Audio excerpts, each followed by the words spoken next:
BBC Sounds. Music, radio, podcasts. Hello, this is the Farming Today podcast. Thank you for joining us. I'm Kaz Graham. In this episode, we're out in a sea loch in Argyll, visiting a salmon farm that's working to improve the health and hence profitability of its fish. Also, the Scottish salmon farming industry gears itself up for Donald Trump's tariffs. And farmers say the government must look again at how much it's willing to spend on stopping illegal meat imports. The scale we're talking about here is sort of going through the roof, and it's only building pace. And we have more from the National Pig Association a little later. First, though, if you fancy tucking into a nice fillet of fish tonight, listen on, because all this week we're talking about the UK's fish farming industry. Last year, Scottish farmed salmon was the UK's biggest food export, with £844 million worth of fish sold in 48 different countries. But the industry is not without its critics, who highlight marine pollution, fish welfare and disease, and the impact on wild salmon.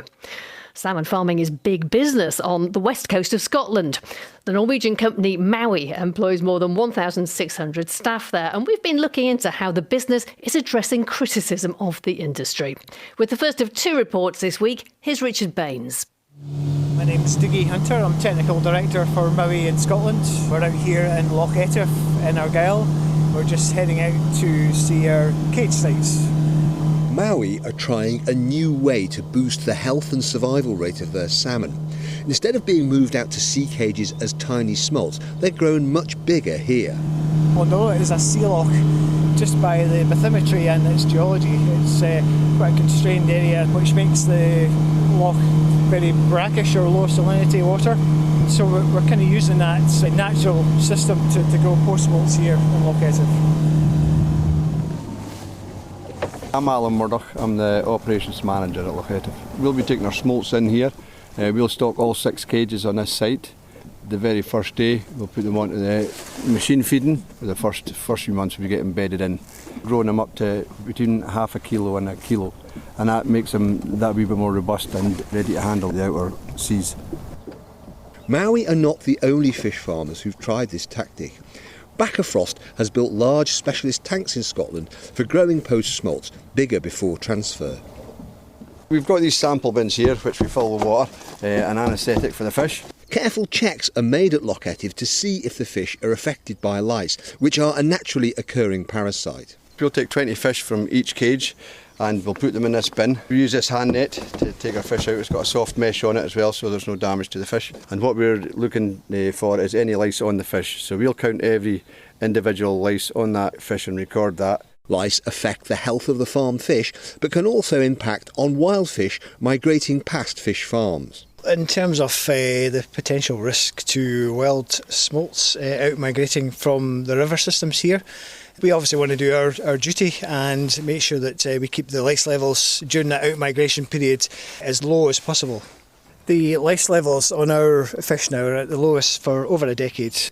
After visiting Loch Etive, I spoke to the MOWI Scotland Chief Operating Officer, Ben Hadfield, and asked him to explain more about the advantages of the Loch Etive operation. Under a traditional salmon cycle, it's 1 year in freshwater and then 2 years in the sea. But you do see that the second year is much more challenging from a sea lice control perspective.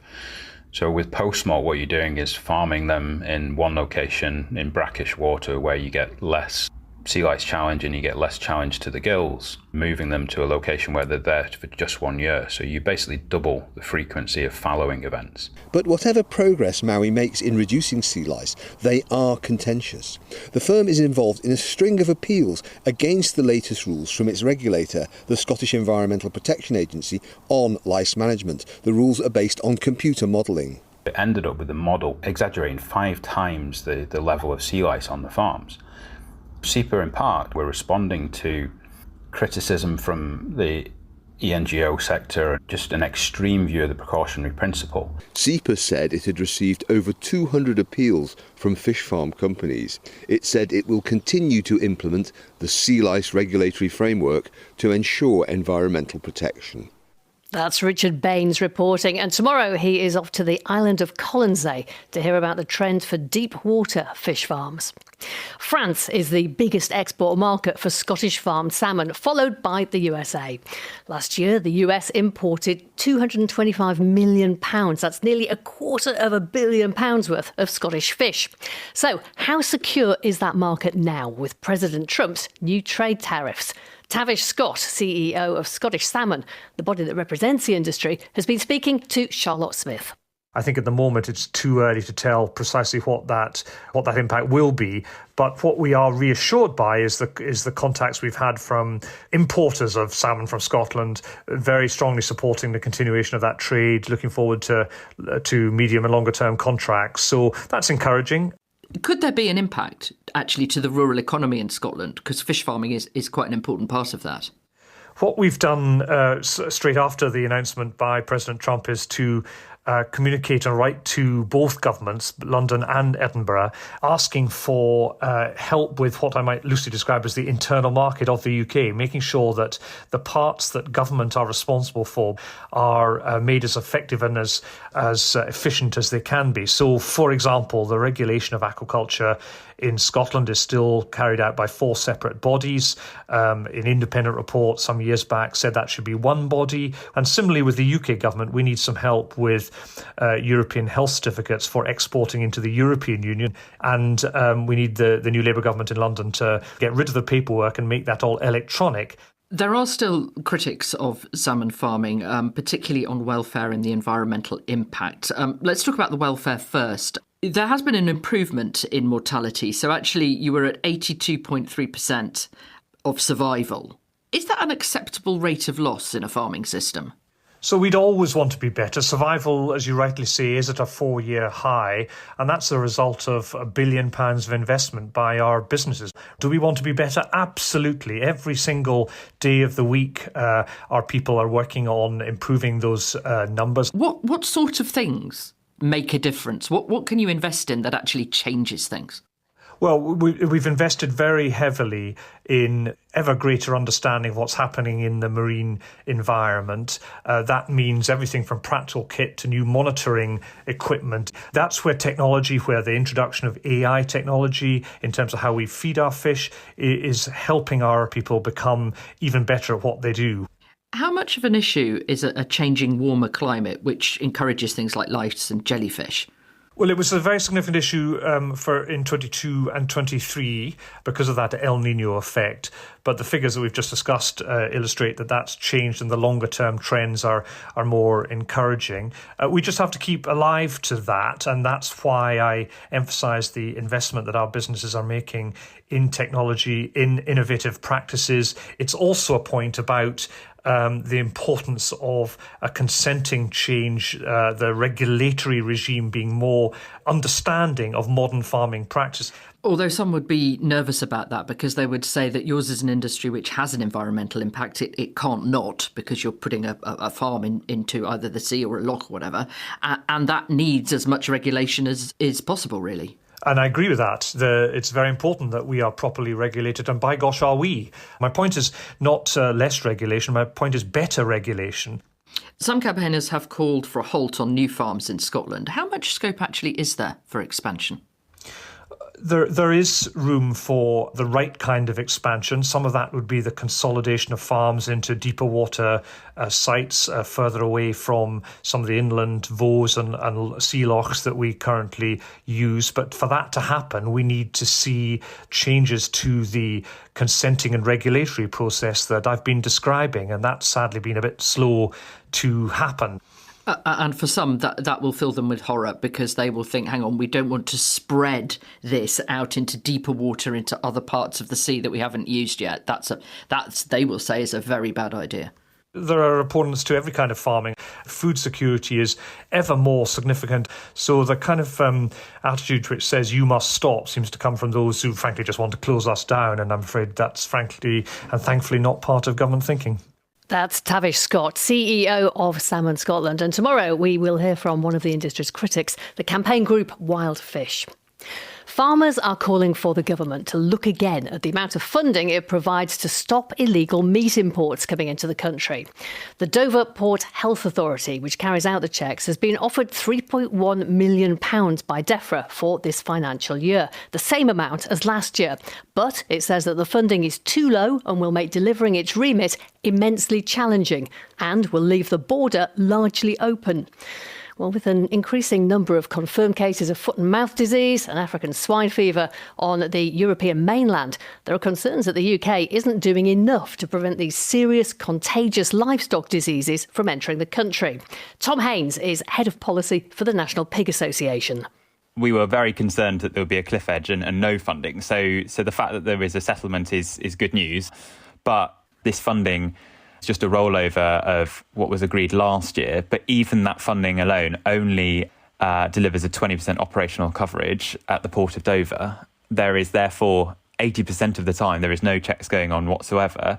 And Dover Port Health Authority are also meant to be the Port Health Authority covering Coquelles, which is the Eurotunnel portal. And there, the funding doesn't stretch to do any checks there whatsoever. So there are still, even with this funding in place, there are still huge vulnerabilities and gaps in the system. There are big sort of concerns, one, around how far that funding will go, and two, the kind of stipulations that have been set out by DEFRA as to what they can use that for.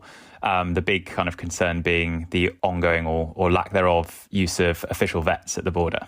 Why is that so important? I mean, loads of the cases which the authorities on the border pick up are really, really complicated loads. You're opening the back of a lorry, a van, and it's got, to be quite frank, a whole mishmash of different carcasses in different states of decomposition. Those vets are really, really important part of identifying both the species and whether or not they've got disease and the kind of biosecurity risk that they present. And what kind of risks do we face if illegally imported meat does get into the country? So, from our point of view, obviously the big concern is pork products potentially infected with African swine fever. Hence why we've been sort of talking about this for a number of years now. But, it could just as easily be an infection with foot and mouth. And we heard on this programme just a few weeks back that illegal meat seizures at Dover have increased significantly since the new system for checking meat, the border target operating model, was introduced. Are border checks on meat at Dover, are they actually fit for purpose? We've been for a long time now saying that we don't think the situation at Dover, and we talk about Dover because there is some money going in to do these checks, right? So, they're putting some money in, they're doing the checks and they're finding cases. Other ports are not getting any funding whatsoever, and it's kind of a bit of a blind eye as to what's going on through that backdoor route. But just looking at Dover alone, I think we've now gone over the 220 tonne mark since work started there in October 2022. And I think since the start of this year alone, they've seized over 60 tonnes. The scale we're talking about here is sort of going through the roof, and it's only building pace. And the Dover Port Health Authority has asked DEFRA now to urgently review the funding offer. What do you think needs to happen? On the specific point around Dover funding, we're all aware there are difficult funding constraints across government, but this work is relatively small amount of money to stop what would be a humongous, both economic but also sort of social and long-term impact on the agricultural sector. That's the first bit regarding funding, but there is a bigger piece here regarding the sort of commercial imports channel, the border target operating model, BTOM. That doesn't look to be working either. We're seeing what looks to be a shift kind of away from the personal import route and towards that commercial route because the scales are so much bigger. And these kind of organised crime networks know that they can get this product in through those commercial routes due to sort of inbuilt vulnerabilities in the system. Tom Haynes from the National Pig Association.